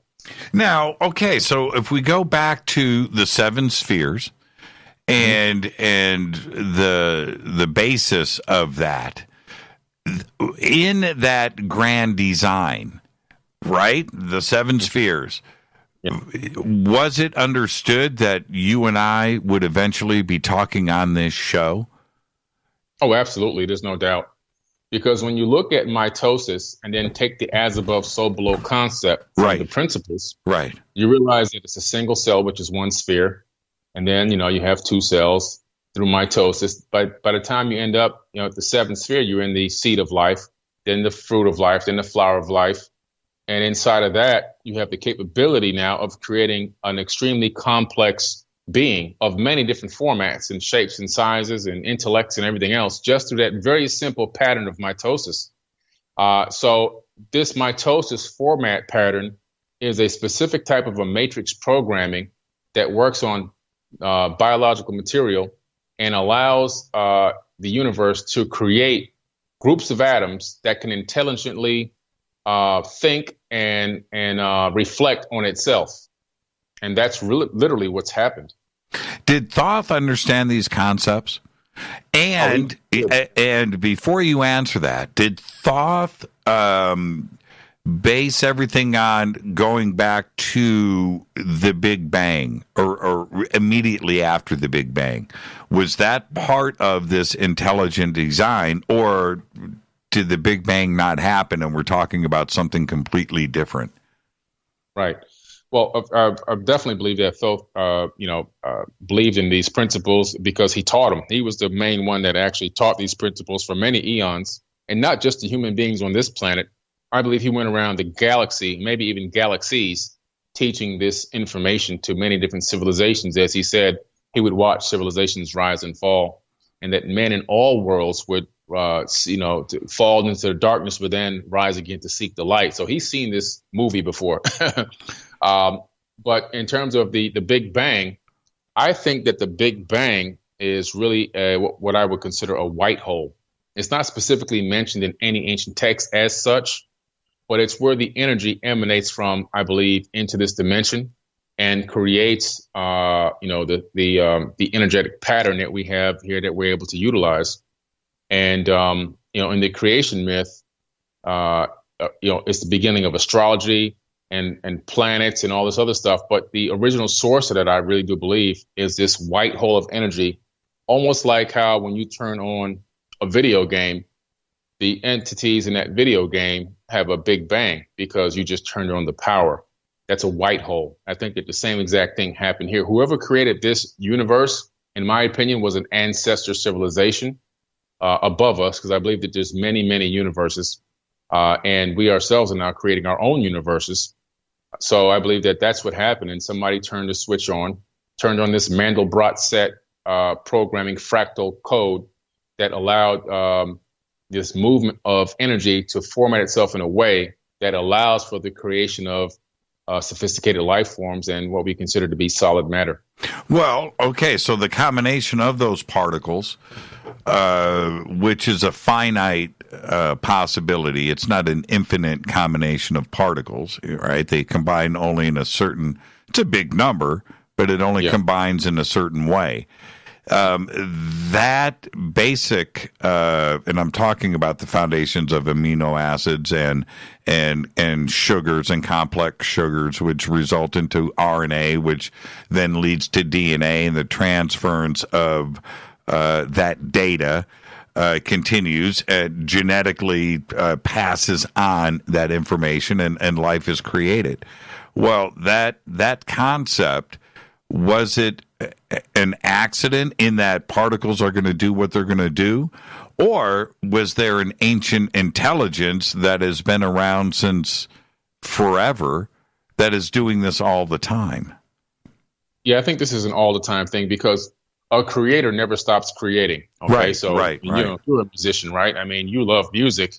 Anytime you get a spare moment, which I know is rare these days, you probably pick up a guitar and start playing on that guitar a little bit, Same with me. If I get a few minutes, I pull out my MPK and start creating some beats or whatever. So it's art. It's, a gallery, a Picasso. He just continues to paint until he died. So it's all about creation, and it's as above, so below. So this, the creator or creators of this realm are on a consistent creation process, or in a consistent creation process, and don't want to stop. It's just part of what we do. And you look at human beings, how creative and artistic we are on a consistent basis. I think that's evidence of the creator itself, that we're doing the same exact thing by creating on a consistent basis. One of the principles talks about this, and it says, we have man being given the power of creation. You create your own reality. The idea that man is a dual nature, one in heaven, which is non-material, the soul or the spirit, and one physical in the world of matter, which is in the body, and the fall, which is leaving heaven to be with nature. So we're duplicating the same thing that's happening with the universal consciousness, where it falls from its realm and enters into the third dimension to experience itself subjectively as human beings, as whales, as dolphins, as everything else, to see what it's like to be in this dimension. But it's all based off this fractal holography, I believe. Well, if that is the case, and time is moving in one direction, if we go back to the origins of the universe, and certainly the point source of everything, which would be the Big Bang, was this interdimensional possibility existing before the Big Bang, before time itself can be measured? Yeah, I believe so. You see, because the third dimension, we utilize time as an arrow to keep ourselves pointing in a specific direction, right? So that we can actually manage or maneuver through this matrix. But one dimension above us in a 90-degree angle, just one dimension up to the fourth, you'd be able to see the past, present, and future all at once. Kind of likening to you being inside of your studio right now, but being in different rooms in the same studio at different points in time in your life. And I'm up the fourth dimension looking at you in every single different room in that one studio. That's how I would envision you in the third dimension. And I'd be able to see right through the walls and everything else. Just like if you draw a two-dimensional photo on your piece of paper, you can see inside of the house that you just drew. You can see inside of the closets and everything else from the third dimensional perspective, looking out into the second dimension. So that's the same type of a setup. But it's really just a miraculous dimension. When you look at the Mandelbrot set and the fractal equation, and you look at a video game called No Man's Sky, which we've created, 13 college students made this video game. It has 80 quadrillion planets, each teeming with unlimited amount of life on each planet, and the game never ends. So we ourselves have created now our own artificial universe. It runs on the Mandelbrot set equation, and it's on the size of a single DVD. So we keep copying what's already been done from the highest level down to our level. Well, and I'll tell you why I agree with that and even understand it, is the age of the universe, which is 13.8 billion years. We've arrived at that number, which I think is completely off, by the way. I don't even agree with it. But 13.8 billion years because of the expansion of the universe and the speed of it. And they've taken that, reversed the number, gone back to 0. And that time that they have come up with is 13.8 billion years. What they didn't understand, and still don't, is the speed of the expansion, right? And how it is increasing. We don't know if it's slowed down or increased or what the speed was 10 billion years ago, and how complex of a number that actually is in these calculations. That I think this 13.8 billion year number is what's the word that I want to use is it could be any number. It could be any number. That's just the number that they are using today. Yeah. That was their best guess. It's just a hypothesis, their best guess. And even though it's arbitrary, it's an arbitrary number. Yes, right. Exactly. Yes. That's correct. And the expansion that's fueling this, what's fueling the expansion apparently is this dark energy and this dark matter. Now, dark energy and dark matter, we keep mistaking. I hear a lot of people when I mention it, in certain areas of the conscious community, they have the idea that it's really dark. No, dark energy and dark matter is what we're calling it, but it's all light.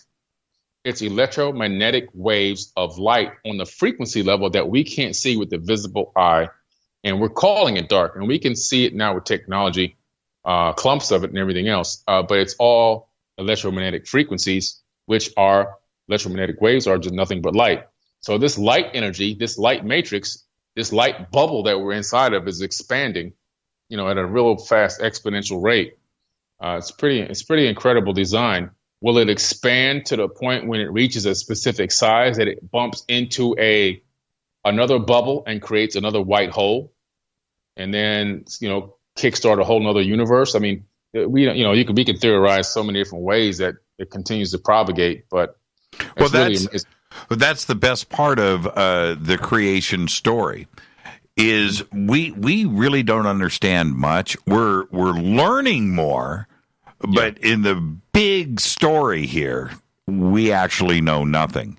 And one of the concepts that astronomers and physicists are trying to get us to understand is in the expansion, the galaxies are moving away from each other. No matter where you go in any point of the universe, everything is moving away from each other. And you have to ask yourself, how is that possible? It should be moving apart from a central point. Mm-hmm. And they confuse this idea, because if it came from a central point in creation and expanded outward, then we should be moving like a balloon expands, right? And everything would be moving. But any galaxy you look at is moving away from another galaxy, right? It's like, how can it doesn't make any sense unless you look at it from a creation standpoint, where everything is the same all over the place and creation is happening all the time. Therefore, the Big Bang probably didn't happen, not in the way that they're trying to make us understand. And we only know from their perspective on how they try to explain it to us. right? Am I making sense here? Oh, you're making total sense. I agree. I agree with you. I mean, I see it likening to almost like the Noahs and the seven circles around the six spheres around the seventh and the seed of life. Could it possibly be that, because I believe that the universe is a giant bubble, could it be that one sphere, in other words, the same way that cells duplicate and replicate, could the universe have moved out in that same direction from all different sides, where you have one sphere, which would be one cell, and then moving out. That's a possibility. Or could it be a membrane that we're on this energetic membrane grid, and this membrane grid just populates life all throughout this entire membrane? There's just so many ways to look at it and analyze it. And there's a very strong possibility that there wasn't just one big bang. There could have been multiple bangs. We don't really know. The energy that appears to be here seems to be pretty constant, and it doesn't appear that any new energy is coming in. But how do we know that?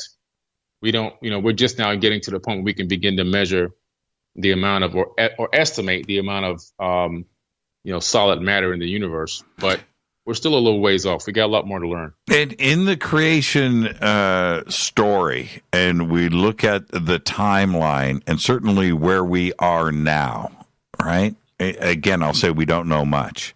But what is the next stage in the creation story? Is it the singularity? Is it getting AI and the advancement of that, and getting the neural side of things connected? Is that the next evolutionary stage in the creation story? I think that there's going to be just like a baby begins to learn how to crawl, then get up and walk, and then it always falls. Like every single one of my kids, as soon as they started walking, took their first couple of steps, they fell down. So we're getting to the point now with this AI technology and this integrated technology, cyborg technology, which is great for certain things and has its purpose, especially for disabled people. But we are going to have the mad scientists and the military right now, which we haven't, been able to take control over. So they're going to do what they want to do. And they're going to try to stand up and walk with this technology, and they're going to fall. And when they fall, the whole civilization falls. So we're going to feel that fall. It's going to hurt. Our knees are going to get scraped up and everything else. But I truly do believe that we will, rise to walk again under a different level of consciousness, because every time a baby falls, the brain records the reason why it fell, even though the baby doesn't really understand it. It subconsciously recorded it. And so the next time it tries to take a step, it remembers, okay, balance here, shift the weight over here. Okay, do this here. And all walking is a controlled fall. That's all it is. So we'll learn how to control our fall, but it's going to take a few more thousand years to get to that point. So right now we are going to experiment with this AI technology and this cyborg technology and this consciousness transfer technology, even though we're not ready for it yet. We were at the level of utilizing something that we consciously are not ready for. And because of that, we are going to fall. There's no way around it. The transfer of consciousness that you just referred to, if you did that, right? Yeah. What happens? Are you thinking twice? Is the same consciousness thinking for both? In other words, do you become two different people? If you transfer your consciousness into a cyborg, are you now having the same dreams? Are you having the same thoughts? Or is it two different, or does one die and the other continues to live? You just hit the point. That's exactly what happens. One dies and the other continues to live. Okay, so in teleportation, even at the most simplest level that we're doing right now, right? Molecules or the atoms or the particles that we start off at point A are destroyed, and a copy appears at point B, no matter what the distance. A copy, an identical copy, but a copy. What does the destruction? The disintegration of the empty space between the atoms. I'm not sure if I follow. I think I am. Hold on for a second. That the destruction would happen because it's part of nature, that you can't have two consciousness identical at the same time?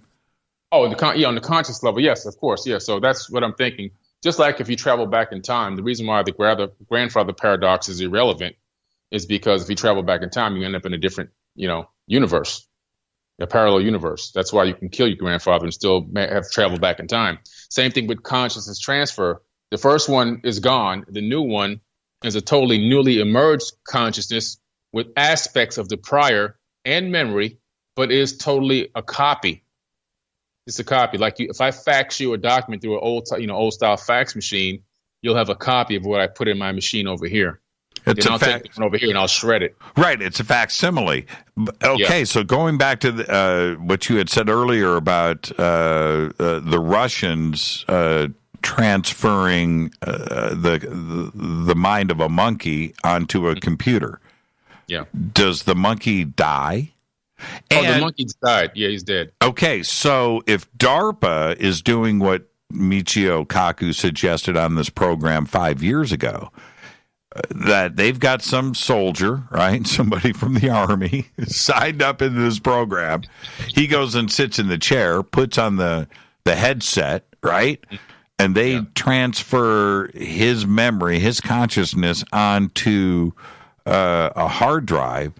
Mm-hmm. That soldier is dead, right? Yes, absolutely. That's correct. And then they transfer it back. It's a copy of himself. It's just that's how it operates. Now, when you do a symbiotic link, it's a little bit different. So if you do like the Avatar project where they transfer you to a field robot, I believe that it's still in a way a copy because it's like a web, like an internet connection where you're symbiotically linked to the actual field robot and you're controlling it with your thoughts. And then if the field robot's destroyed, it disconnects the link. Right, but your consciousness is not inside of the robot.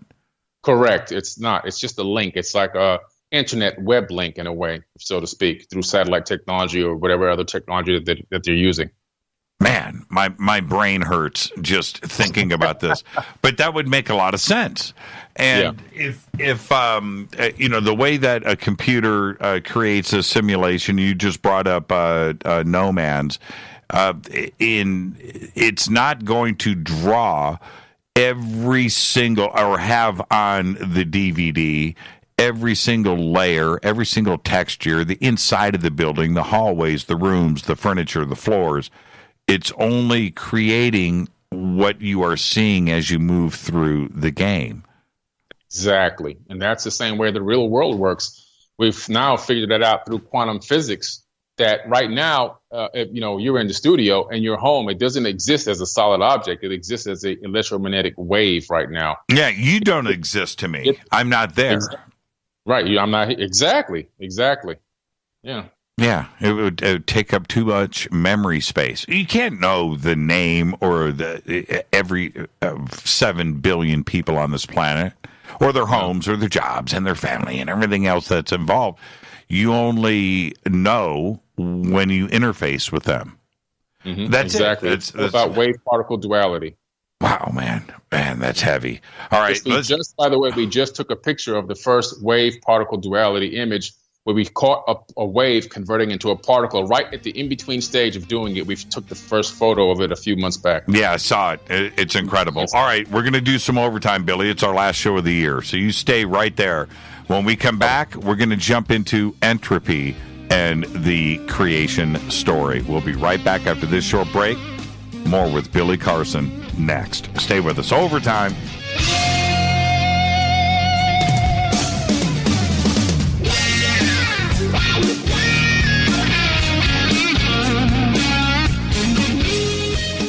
All right, welcome back. Fade to Black, our guest tonight, Billy Carson. This is our last show for 2019, and we're going to go out with a bang. We've got to do overtime with our last show of the year. We got to find the energy, Billy. You and I really been burning the candle at both ends this last week. But we've got to do this, and the reason why entropy needs to come into play is, first, you just brought it up in with the creation story. And does everything, certainly with creation, does everything end in entropy? Basically, yeah, because everything operates in cycles. And so entropy, for people who don't know, it's about thermodynamics. It's basically the quantity representing the unavailability of a system's thermal energy. So it's really about the use of energy. If you want to take it into a metaphysical platform, it's about the use of energy in a system. And when that energy begins to utilize itself for whatever purpose, for the purpose of mitosis, cell division, for thought power, moving things around, whatever it is, whatever is within that system, the entropy will take over, meaning it's going to lead from move from an ordered state to a disordered state over time. And so you see that's what happens even with a human avatar. So you start off with a single cell, then you become the seed of life, and then you grow into a full-blown human being. And then as you utilize the energy, the life force inside of your cells, towards the end of your life, they begin to degrade and not be able to replicate and reproduce properly. And then you begin the death process. That's entropy in a human body. And that same thing operates in all systems, not just biological, but even mechanical and even financial systems all operate off of that same level of entropy. Everything's going to come unglued. Mm-hmm. That's right. Everything comes unglued. Wall Street, your garage, it starts off clean. Good one. It ends up a pile of garbage, right? You're right. And as simple as that sounds, not only like with an egg, right? An egg is like the perfect example of entropy because it's going to get cracked. Or it's going to get cracked and cooked, but it's not going to be the perfect egg. Or it's going to turn into a chicken that's going to die, right? Everything ends that way. And if we look at expanding out beyond that concept, when we're talking about the creation story applies to civilizations as well. That's right, where they start off perfect. Look at ancient Egypt. Started off perfect, right? Yep. Fully formed civilization already at a high level at the beginning. Came unglued. Yeah. Greece came unglued, right? Everything comes unglued. Why? If we look at it in its most basic form, I keep saying concept over and over again because it does repeat itself. So when we look at ourselves in the creation story, ultimately, do we come unglued? Do we get rid of our meat sacks that we live in and move on to something else, whether it's a light being or we live as androids or whatever it is? But do we take that evolutionary step through entropy where we are going to eventually get so complex that we disintegrate? Mm-hmm. There's a couple of different paths that we can take. Now, if you look at the Great Year or the Yuga cycle, which I like to call it, where we're talking about the cycle, which is a rise and fall of civilizations.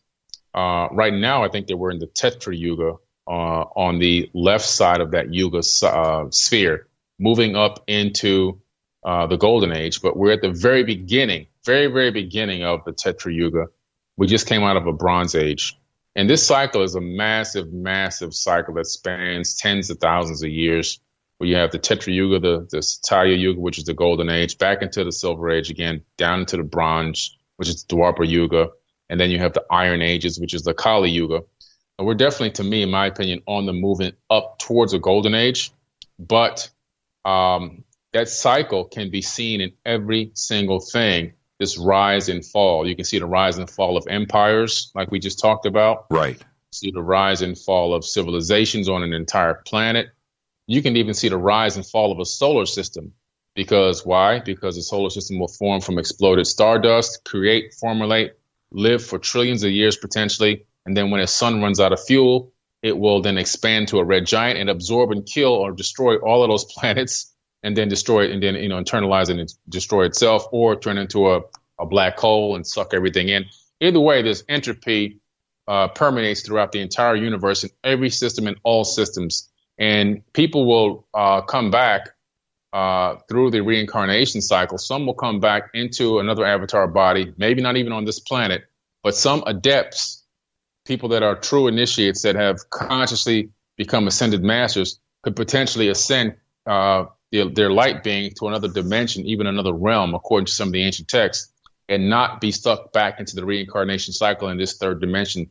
So there's two tracks you can take, kind of a fork in the road, so to speak. Well, okay, so in the creation story, and certainly I like creation cycle too as well, at a certain stage, if we understand and embrace entropy, is there a way to head it off at the pass and not allow entropy to be the end result of everything?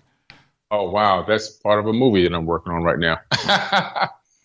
So there's a movie called Quantum Walkers. And what happens is I'm on Earth in two parallel universes. The Earths are the same exact age. And in one Earth is 2025. It's the path that we're on right now, the Rothschild system. The other one is a more advanced Tesla mindset took over that planet, that Earth. And so even though it's the same year, 2025, it's a type 2 civilization. So what happens is we start experimenting, we meaning me and myself, start experimenting with the jet pillar Ankh on both planets, both Earths at the same exact time, experimenting with the frequencies that allow stargates to open. And my consciousness transfers to my other body because I match the frequency of that parallel, and over there it transfers into this body. And so the whole point of what I'm making is when I get to the future, I realize that it's the golden age. And even though I can't get back to where I was from, I realize I'm here on a mission to stop the decline of the golden age because I see the telltale signs of entropy in that system. I see wars starting to pop up, ego starting to pop up, deceit starting to pop up. So my mission begins to try to stop the fall of the golden age on that Earth. And in the other Earth, where it's the Rothschild system, I'm trying to raise consciousness to help bring us into the golden age so that we can get out of this mindset and get to the next level. So in one place, I'm trying to push up, to the next level, to the golden age. And the other side, I'm trying to stop the decline of the golden age. We're in a cycle loop, but there's nowhere written that says it has to be this way. When can we break this cycle? It's a very tough thing to conceive, and it's on massive timescales, but that doesn't mean it can't happen. Well, okay, so then this is what I see.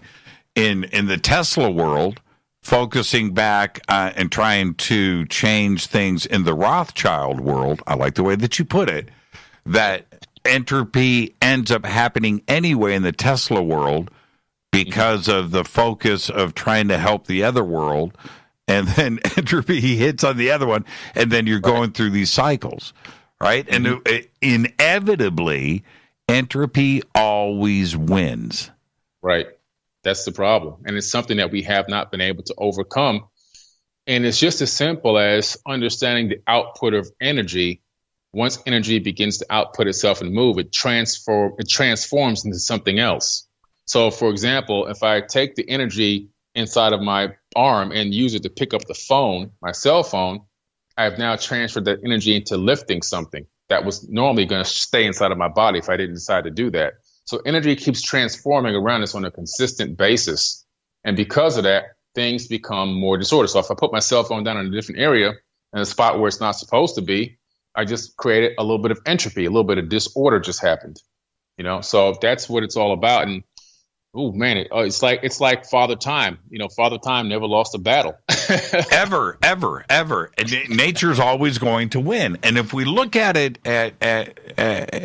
with a microscope back to the atomic level, where entropy is always going to be the end result, the way that we have come along now, and especially in the last 25 years, where the internet now runs everything. Every aspect of our lives, food, finances, information, employment, insurance, health, medical, every single aspect of our lives has gotten so complex with the software, with the algorithms, with the code writing, that goes all the way through and permeates Wall Street so much that we don't even understand the mortgage and the banking system anymore. It's layer upon layer upon layer. Yeah. It's gotten so complex that if it breaks down, and entropy will win. Yeah. Right? That's the only, there's got to be a way to understand this and try to prevent it.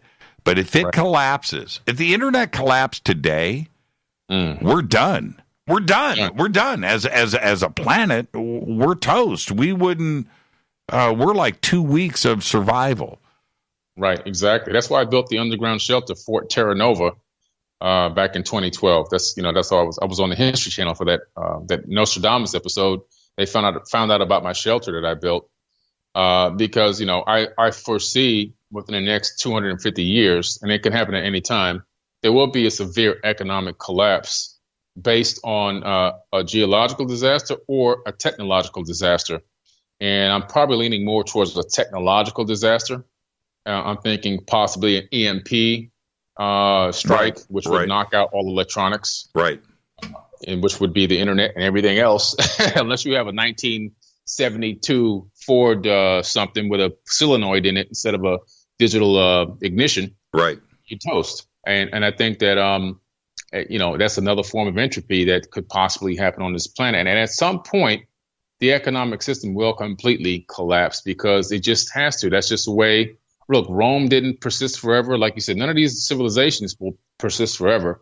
At some point, the collapse comes, and you have to be prepared for it and then restructure a brand new beginning, which starts the entropy from zero again, Well, if we look at the basics of the basics, which is Spain, Portugal, Italy, Greece, Japan, China, Russia, the Soviet Union, the United Kingdom, right? Anything that dominated at one point isn't today. Right.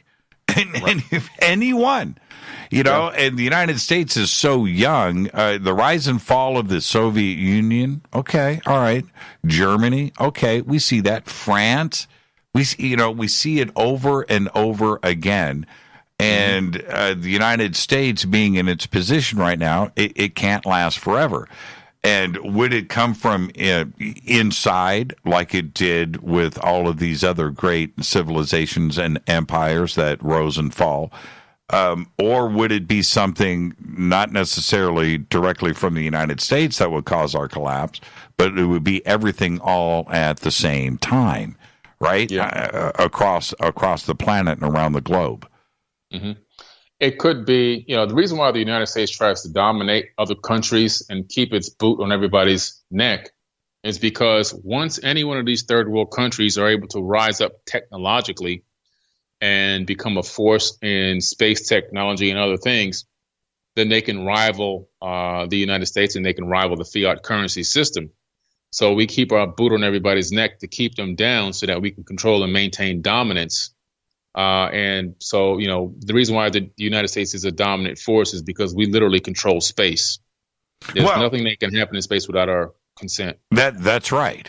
And if we get down to very simple situations, today, it would be the creation of very simple software that can think.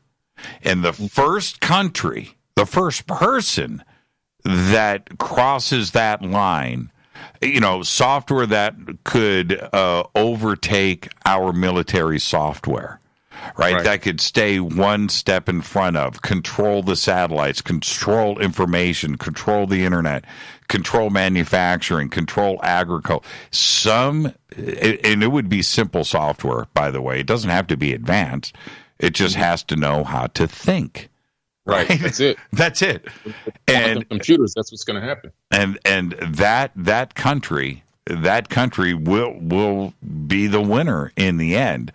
The Soviets or China or the United Kingdom, it doesn't matter what. Nobody wants that edge to go to the other because then all bets are off. Yeah, that's the new WMD technology. That is the new WMD. Not just software. Yeah, that's right. Mm-hmm. That's right. Which brings us back to the creation story and entropy, where that could be, right? It's going to get so complex. It starts off perfect, right? It starts off perfect. It ends with disaster. It just comes unglued. And that could be from somebody or something or a country that has that edge up, and then everything unravels. Yeah, that's the situation that we're always facing. And, unfortunately, because everybody's, not everybody, but these governments are operating in this dark mindset, like Thoth calls them the dark brothers, instead of operating in a system of unconditional love and light, understanding if they really truly understood that they can still maintain a certain level of success and love and life and really enjoy life, I think on a whole nother level that they don't even know exists, basing economic systems and structuring them off of respect, love, and how to use this AI technology, how to utilize this advanced technology to create less jobs that people have to work and give civilizations a more level playing field and allow people to spend more time doing arts and crafts and traveling and experiencing life in a better way and giving everybody equal opportunity to do that, whether it's on some type of a system or a cycle that they get to travel and move around or do these things. And your level in life will be based on how good you are at what you do and how you treat people, not based off of how you can dominate somebody and corporatize a system and rob resources from people. And I think you just answered the question. How do you beat entropy at its own game? Unconditional love.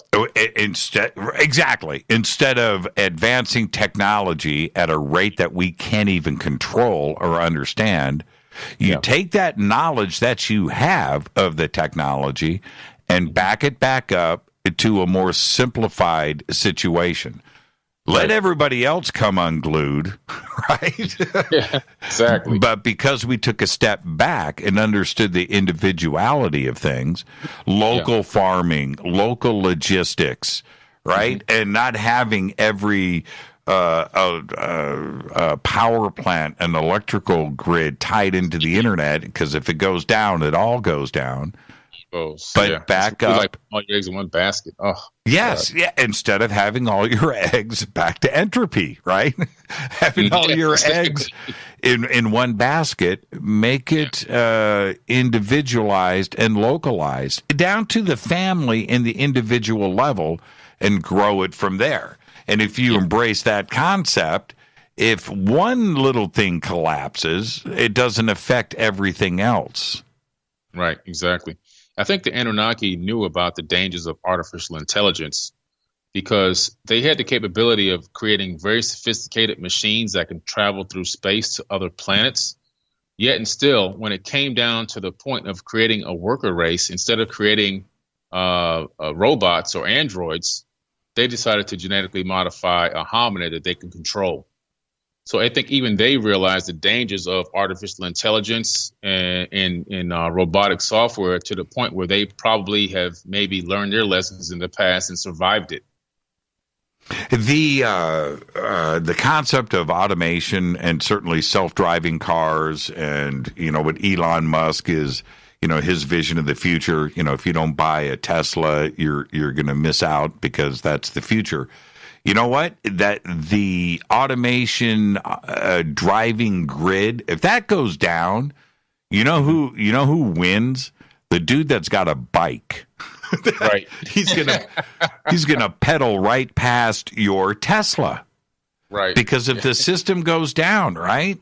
Who's gonna win if who's the winner if the GPS and telecommunication satellites go down? Right. Somebody with a walkie-talkie. Right. Yeah, that's right. You got it right, man. I mean, inside of the shelter, we have a front load. What's the address of this shelter? Did you send me keys? There's a 7,000 person waiting list after it aired on the History Channel. So yeah, it's just sold out. It's only for 360 people, and so we went through an arduous process of picking those people, psychological tests and everything else, health tests, health exams, because, you know, you don't want anybody down there getting sick and dying or coming in with some type of illness or disease that can spread to other people. It's just a long process. I obviously didn't make the cut. So I didn't know you back then, man. Is there room? Can we build? I'm going to work on another one, actually. Can we build another room? Can we build a back house? It's already buried. But we're going to work on another one here probably by 2022. I'm going to start the project up again. As long as I can find the right place, because it took a long time to find the location. You have to look for argon gases and you can't be in a place where there's contaminated underground flows of water. It has to be fresh, clean water flowing underground. Right. You have to be 400 miles away from any nuclear power plants, and you can't be downwind from any. You can't be downwind from any volcanic activity. You can't be on any fault lines. 700 feet away from the coastline, 700 feet above sea level on a gradual incline or more, higher than that's possible. But you can't be on a fault line to get to that level. So it's just a lot goes into it. I mean, it's just a real geologically, you know, it's a lot of work to get that process right there is like $50,000 just to find the right location and do all the testing and everything else. Yeah. Rita and I will be out there with Richard Dolan, you know, ringing the doorbell. Yeah. Ring the doorbell. You guys are more than welcome. I'll sleep on the floor, man. Let you guys get inside my bunk. hey, Rita and I can cook. We could cook for everybody. Nice. Yeah, we have chefs. We can always use more. We have a turbine diesel engine generator mechanic. We have a dentist. We have doctors. We have teachers. We have martial art instructors. We have security. We have, every aspect of a civilization that you would need. We have all of that. We have lots and lots of books, because if everything goes down with power, then at least you have books you can read and learn from, you know, survival books and everything else. It's a big project. You know? Wow. Incredible. Hey, Billy, thank you. What a great year it has been with you and Fade to Black, and Rita and I extend our heartfelt thanks. You are a member of this family. Thank you for everything and your support. Going into 2020, it's going to be a remarkable year. I'm very excited about it. And I want you and your family to have the most amazing New Year's Eve tomorrow. And here we go, man. Buckle up. 2020 is right in front of us. Oh, yeah, it's going to be huge, man. Thank you so much. I love you and I love Rita, man. And I really appreciate everything in your Fade or Not community that you guys have done for me, how you've embraced me. And I'm looking forward to a phenomenal 2020. Yeah, and we're going to see you in 4 short weeks out here at the Conscious Life Expo. Oh, yeah, that's right. Just right back again. That's right. Oh, wow. Amazing year. I'm going to Göbekli Tepe in 2020. I can't wait. Yeah, we're going to. So maybe we'll go together. Göbekli Tepe. Yeah, let's set it up, man. Let's do it. Yeah. Thank you so much, right, Billy. And like I said, have a great New Year's Eve tomorrow, you and the family. And here we go. Thank you so much. All right, man. Billy Carson, forbiddenknowledge.com. So Billy's got the underground shelter for 300, and my invitation just got lost. Man. There you go. Thank you so much, Billy. And for all of you, this is our last show of the year, but we will be back in 2020 on Thursday with Daniel Brinkley. And it's going to be a great show. We're going to be focusing on the Conscious Life Expo, going through all of the events for you. We're going to cover every angle of the Conscious Life Expo, and that's going to kick off on Thursday night, January 2nd, 2020. And so with that, I am out of here. What a great show tonight. What a great way to end the year here on Fade to Black with all of you. Fade to Black's executive producers, Rita Camarion. Shows produced by Hilton J. Palm, Renee, Dennis, and Bob. Announcers are Steve Harder, Gene Vitoa, Mark D. Kovar. Webmaster is Drew the Geek. Music, Doug Aldrich. Intro, Spaceboy, spaceboymusic.com. Fade to Black is produced by KJCR for the Game Changer Network, and syndication is KGRA The Planet. This broadcast is owned and copyrighted 2019 by Fade to Black and the Game Changer Network. It cannot be rebroadcast, downloaded, copied, or used anywhere in the known universe without written permission from Fade to Black or the Game Changer Network. I want to thank everybody here at Fade to Black, our entire staff. What a great, amazing year. 2020 is now in front of us. I am your host, Jimmy Church. I want everybody to have an amazing, safe, great New Year's Eve tomorrow night. We'll see you right here on Thursday. Until then, be safe. Go back, Lee Tappy.